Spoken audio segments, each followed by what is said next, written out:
អស់គ្នាវន្តាលើកដៃប្រណមសូមក្រាបថ្វាយបង្គំហាអើយគោរមជូនពរ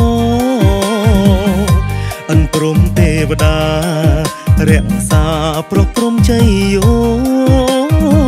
ដល់សម្ដេចពងដៃជោហ៊ុនសែនសម្ដេចម៉ែប៊ុនរានីអោកាំងមង្គលវិបុលសិរីសុស្ដី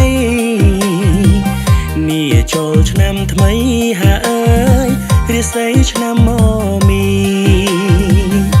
ពោដល់លោកជំទាវ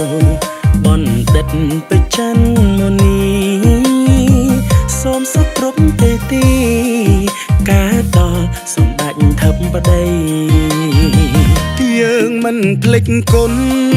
សែនធ្ងន់បងកងទ័ពដែលកំពុងជាប់ហាអើយការពារទឹកដី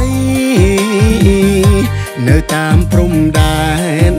លះបងមិនខ្លាចខ្លួនខ្សែទេវតាឆ្នាំថ្មីប្រសិទ្ធពរពោជ័យរក្សាទេវតាឆ្នាំថ្មី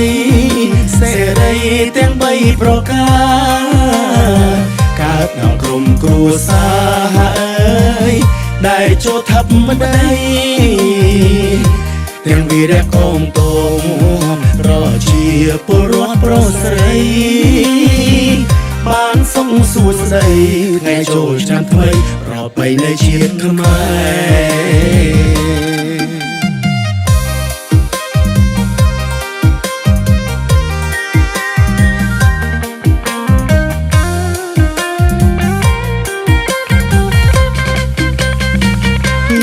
ទាំងអស់គ្នាវន្តាលើកដៃប្រណមសូមក្រាបថ្វាយបង្គំហាអើយគោរមជូនពរអិនព្រមទេវតារក្សាប្រព្រំជ័យយោ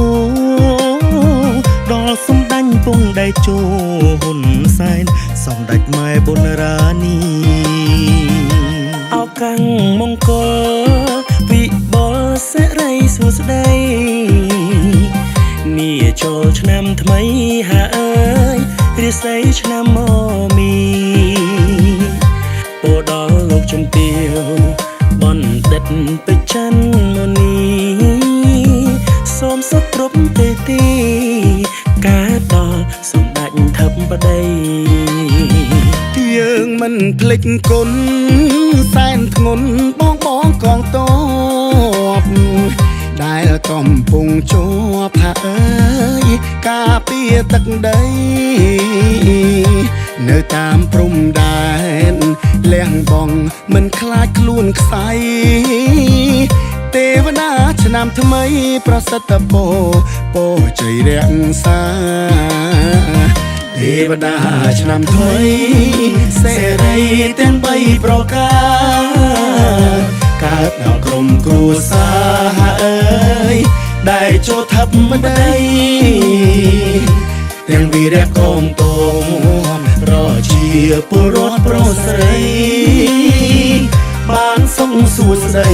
ថ្ងៃចូលឆ្នាំថ្មីប្រពៃណីជាតិខ្មែរ